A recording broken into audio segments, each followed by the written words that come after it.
Hello everyone, welcome in local learn classes. आज हम पढ़ने वाले हैं क्लास 8 का साइंस का चैप्टर 4 जिसका नाम है कंबशन एंड फ्लेम। आज हम पढ़ेंगे इस वीडियो का पार्ट नंबर 5। ओके, तो वीडियो को आपको एक तो एंड तक जरूर देखना है। वीडियो को देखने के बाद आपको करना है लोक एंड लर्न क्लासेस को सब्सक्राइब, वीडियो को लाइक भी करेंगे, इसको शेयर भी जरूर करेंगे। ओके, तो let me start a video. आज जो हमारा वीडियो का जो पार्ट नंबर 5 है उसका टॉपिक है व्हाट इज फ्यूल, क्या होता है। ठीक है, फ्यूल से रिलेटेड क्वेश्चन आंसर्स जो है हम यहाँ पे देखने वाले हैं। ठीक है, देखिए सबसे पहले मैंने ये लाइंस जो है यहाँ पे क्या करी है, हाईलाइट करी है। इसके अंदर आपको फ्यूल का अगर डेफिनेशन पूछा जाता है तो यहाँ पे फ्यूल का डेफिनेशन भी आपको दिया गया है। तो इसमें ये बताया गया है कि फ्यूल क्या होते हैं। फ्यूल जो होते हैं वो हीट एनर्जी के क्या होते हैं, सोर्स होते हैं। ठीक है, तो जो मतलब ये हीट एनर्जी के सोर्स जो होते हैं, मतलब ये जो फ्यूल्स होते हैं वो कहाँ काम में आते हैं। तो इनका यूजेस जो होते हैं हम डोमेस्टिक मतलब घर के अंदर या फिर इंडस्ट्री पर्पस के हिसाब से इनका यूज करते हैं। Write the name of some fuel वाला क्वेश्चन भी इन्हीं लाइनों में से बन सकता है। तो उसका आंसर होगा वुड होगा, चारकोल होगा, पेट्रोल होगा, केरोसिन होगा। ये सारे क्या होंगे, मतलब फ्यूल के राइट द सम मतलब एग्जांपल में आप क्या करेंगे, इसको लिखेंगे। इसके बाद में आप देखिए कि मैंने यहाँ से लेके यहाँ तक लाइन जो है वो हाईलाइट करिए। इसके अंदर आपको पूछा जा सकता है right the characteristics of good fuel. ठीक है, तो अगर आपको गुड फ्यूल का कैरेक्टरिस्टिक्स पूछा जाता है तो ये सारे पॉइंट्स जो है आपको इसके अंदर क्या करने पड़ेंगे, लिखने पड़ेंगे। ठीक है, आप ये अपना आंसर जो है वो पॉइंट में लिख सकते हो। तो फर्स्ट पॉइंट आप ये लिख सकते हैं कि जो गुड फ्यूल होता है वो क्या होता है, मतलब हर जगह अवेलेबल होता है, मतलब बहुत अनलिमिटेड क्वांटिटी में होता है। ठीक है, दूसरा क्या होता है, बहुत सस्ता होता है। ठीक है, अब तीसरा होगा कि मतलब इनको जलाने के लिए बहुत ज्यादा मतलब क्या होती है, एनर्जी की जरूरत नहीं होती। तीसरा ये पॉइंट आपको लिखना है। चौथा पॉइंट ये होगा कि मतलब जो गुड फ्यूल होंगे वो लार्ज अमाउंट के अंदर क्या करते हैं, हीट प्रोड्यूस करते हैं। फिफ्थ जो होते हैं गुड फ्यूल वो होते हैं जो मतलब जिनको आप क्या करते हो, जब जलाते हो तो जलाने के बाद क्या करते हैं, इनसे कोई हार्मफुल सब्सटेंसेस या अनडिजायरेबल सब्सटेंसेस जो होता है वो क्रिएट नहीं होता है। तो गुड फ्यूल के बारे में जब भी क्वेश्चन पूछा जाएगा तो आपको ये अपने आंसर में क्या करना है, मेंशन करना है। ओके, अब इसके बाद में आपको यहाँ पे दी गई है आइडियल फ्यूल। क्या मतलब कोई आइडियल फ्यूल होता है, तो आइडियल फ्यूल जो होता है वो कोई नहीं होता, मतलब कोई ना कोई फ्यूल में मतलब ये अगर पांचों चीजें किसी फ्यूल में होगी तो उसको हम क्या बोलते हैं, आइडियल फ्यूल बोलते हैं। ठीक है, और ऐसा पॉसिबल नहीं है कि कोई आइडियल फ्यूल हो। ठीक है, ये आपका खत्म हुआ। अब नेक्स्ट टॉपिक है फ्यूल एफिशिएंसी, बहुत इंपॉर्टेंट टॉपिक है। तो यहाँ से देखिए मैंने यहाँ से लेके यहाँ तक क्या किया है, लाइन हाईलाइट करिए। इसके अंदर आपको ये क्वेश्चन पूछा जा सकता है कि व्हाट इज कैलोरिक वैल्यू, क्या होती है। ठीक है, तो कैलोरिक वैल्यू में क्या करना है कि आपको 1 kg फ्यूल लेना है, उसका कंप्लीट कंबशन करना है, मतलब उसको हीट मतलब बर्न करना है। तो कितने अमाउंट ऑफ हीट निकलती है उसके हिसाब से उसकी क्या होती है, कैलोरिक वैल्यू डिसाइड होती है। ठीक है, तो यहाँ पे ये चीज बताई गई है। अब अगर यहाँ से लेके आप देखिए मैंने यहाँ तक क्या करी है, ये लाइंस जो है वो हाईलाइट करिए। इसके अंदर आपको क्या पूछा जाएगा कि what is the unit of caloric value, तो आपको लिखना है किलो जूल पर केजी। ठीक है, और इसका शॉर्ट फॉर्म भी आपको यहाँ से क्या करना है, तैयार करना है। अब यहाँ पे आपको एक टेबल दी गई है जिसमें अलग अलग फ्यूल की क्या दी हुई, कैलोरिक वैल्यू जो है वो आपको यहाँ पे दी गई है। तो आपको मतलब किसी की भी मतलब यहाँ पे cow dung, wood, coal, petrol, kerosene, diesel, methane, CNG, LPG, biogas, hydrogen, ये सारे फ्यूल के नाम आपको रट लेने हैं। अगर आपको कभी भी फ्यूल के नाम पूछे जाए तो आप ये सारे इनमें से कोई सा भी लिख सकते हो फ्यूल का नाम। ठीक है, अब इसके अंदर आपको पर्सनली जैसे काऊ डंग का भी मतलब कैलोरिक वैल्यू पूछ सकते हैं, इसी तरीके से एलपीजी की पूछ सकते हैं, पेट्रोल की पूछ सकते हैं, किसी की भी कैलोरिक वैल्यू जो है वो आपको पूछी जा सकती है। तो आपको ये फ्यूल का नाम और इसके साथ में ये जो कैलोरिक वैल्यू जो दी गई है वो आपको क्या करनी पड़ेगी, लर्न करनी पड़ेगी। एमसीक्यूज में पूछा जा सकता है। अब दूसरा क्वेश्चन आपको यहाँ पे पूछा जा सकता है कि जो काऊ डंग होती है उसकी फ्यूल एफिशिएंसी जो होती है वो हाइड्रोजन के कंपेरिजन जो होती है वो कम क्यों होती है। अगर इस तरीके का क्वेश्चन अगर आपको पूछा जाता है तो उसमें बताना पड़ेगा कि जो काऊ डंग होती है उसकी फ्यूल एफिशिएंसी कम इसलिए होती है क्योंकि उसकी जो कैलोरिक वैल्यू जो होती है वो मतलब कितनी होती है, 6000 से 8000 होती है। ठीक है, मतलब कैलोरिक वैल्यू कम है तो फ्यूल एफिशिएंसी कम है। लेकिन जो हाइड्रोजन है उसकी कैलोरिक वैल्यू कितनी होती है, 150,000 होती है। ठीक है, तो उसकी फ्यूल एफिशिएंसी जो होगी क्या हो जाएगी, काऊ डंग से क्या हो जाएगी, ज्यादा हो जाएगी। तो ये रीजन मतलब कैलोरिक वैल्यू के बेस पे आपको अपना आंसर जो है पुट मतलब करना है। ठीक है, अब इसके बाद में burning of fuels lead to harmful product, ये एक मतलब नया टॉपिक है जिसके अंदर आपको बताना है कि जैसे फ्यूल को जब बर्न करते हो तो बहुत सारे हार्मफुल प्रोडक्ट होते हैं, तो उसे कौन सी डिजीज हो सकती है और फिर क्या क्या चीजें हो सकती है वो सब हमें देखते हैं। तो सबसे पहला पॉइंट जो है देखिए मैंने यहाँ से लेके यहाँ तक लाइन जो है वो हाईलाइट करी है।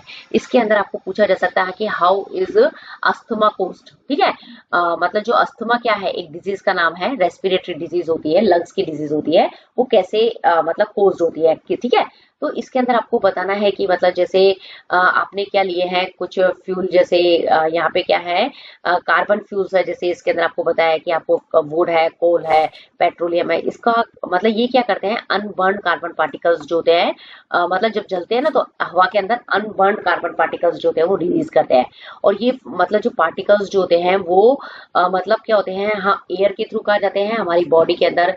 जब हम रेस्पिरेशन करते हैं तो जाते हैं ना हमारी बॉडी के अंदर, लंग्स में जाते हैं और अस्थमा डिजीज जो होती है वो कॉज होती है। ठीक है, आपको ध्यान रखना है। ठीक है, ये चीजें, ठीक है, अनबर्न कार्बन पार्टिकल्स। ठीक है, अब इसके अंदर दूसरा पॉइंट जो है वो भी बहुत इंपॉर्टेंट है। दूसरे पॉइंट जो है उसके अंदर सबसे पहले आप देखिए, मैंने यहाँ पे ये लाइंस जो है वो हाईलाइट करी है। इसके अंदर आपको क्या क्वेश्चन पूछा जाएगा कि जब फ्यूल का क्या होता है, इनकम्प्लीट कंबशन होता है तो कौन सी गैस रिलीज होती है, तो उस गैस का नाम है कार्बन मोनोऑक्साइड गैस। जो है वो आपको ध्यान रखना है, बहुत पॉइजनस होती है। ठीक है, मतलब यहाँ से लेके यहाँ तक जो मैंने किया है इसमें एक गैस का नाम आपको दिया गया है जो क्या है, पॉइजनस है। और मतलब कार्बन मोनोऑक्साइड गैस, और कैसे प्रोड्यूस होती है, जब आप फ्यूल का क्या करते हैं, इनकम्प्लीट मतलब कंबशन करते हैं। ठीक है, ये तो हो गया आपका यहाँ से क्वेश्चन। लेकिन मतलब यही फिर मैंने यहाँ पे लाइन ये हाईलाइट करी है, इसके अंदर ये क्वेश्चन बताया गया है कि मतलब ये यहाँ पे भी आपको क्वेश्चन दिया गया है कि मतलब जिस रूम के अंदर क्या कर रहा है, कोयला जल रहा है, तो वहां पे आपको कभी नहीं सोना चाहिए। तो क्यों नहीं सोना चाहिए, तो इसमें यही रीजन आपको समझाया गया है यहाँ पे कि मतलब उस जिस रूम के अंदर कोयला बर्न कर रहा है तो वहां पे कौन सी गैस रिलीज हो रही, कार्बन मोनोऑक्साइड गैस, जो क्या है पॉइजनस है।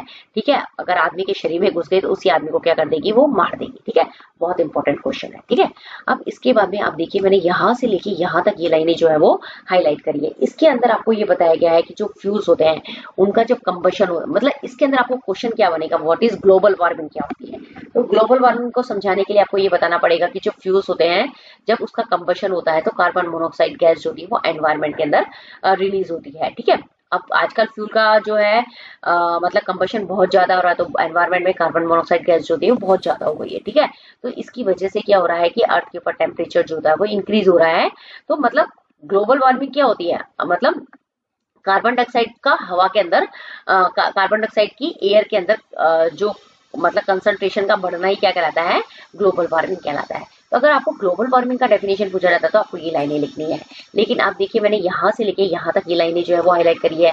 इसके अंदर आपको क्वेश्चन बनेगा कि what is the harmful effect of global warming. ठीक है, अगर ग्लोबल वार्मिंग बढ़ जाएगी तो व्हाट हैपन, तो क्या होगा, तो उस कंडीशन में क्या होगा कि जैसे ग्लोबल वार्मिंग बढ़ जाएगी तो अर्थ के ऊपर जो एटमॉस्फेयर का मतलब जो टेम्परेचर जो है वो क्या हो जाएगा, इंक्रीज हो जाएगा। टेम्परेचर इंक्रीज हो जाएगा तो क्या होंगे, जो पोलर ग्लेशियर्स होते हैं, मतलब जो पोल्स के ऊपर जहाँ बर्फ जमी हुई है वो क्या हो जाएगी, मेल्ट हो जाएगी।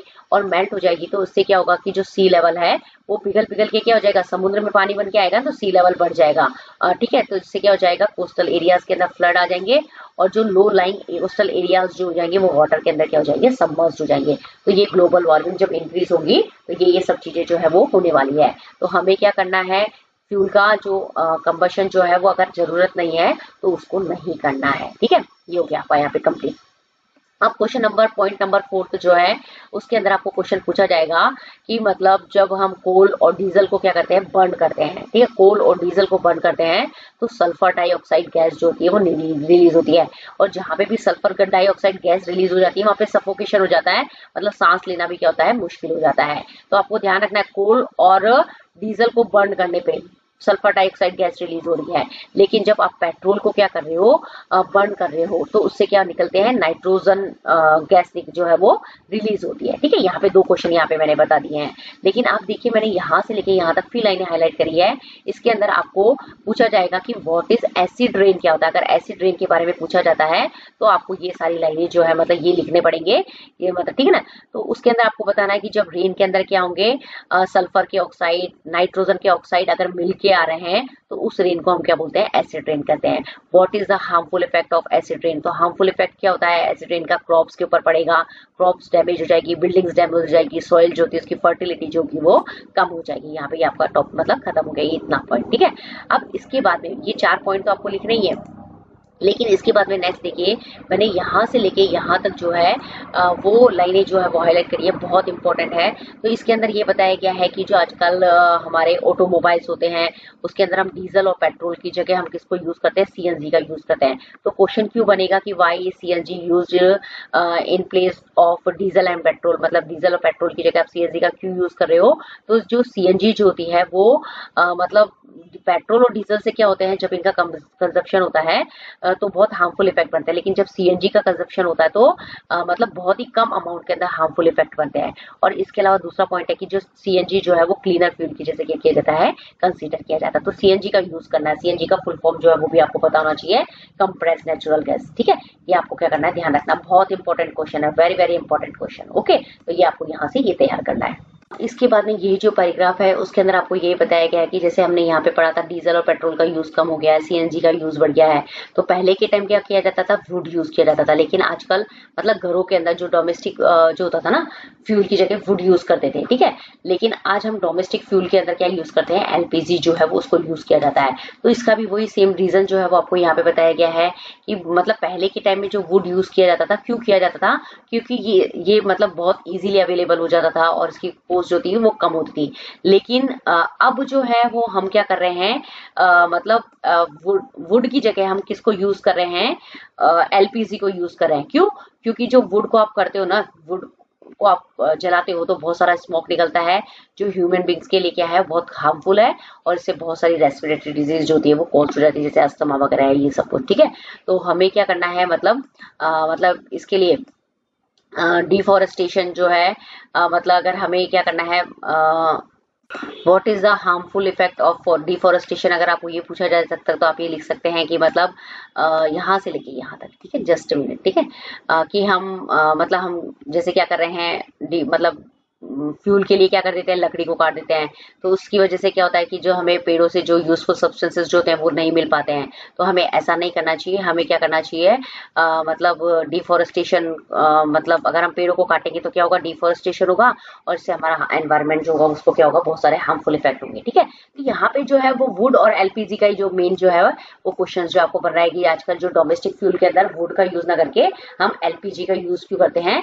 तो उसका आंसर जो है वो आपको यहाँ से लेके यहाँ तक जो है वो क्या किया गया है, दिया गया है। तो यही इंपॉर्टेंट है इसके अंदर। ठीक है, तो आई होप आपको ये वीडियो जो है वो जरूर पसंद आया होगा।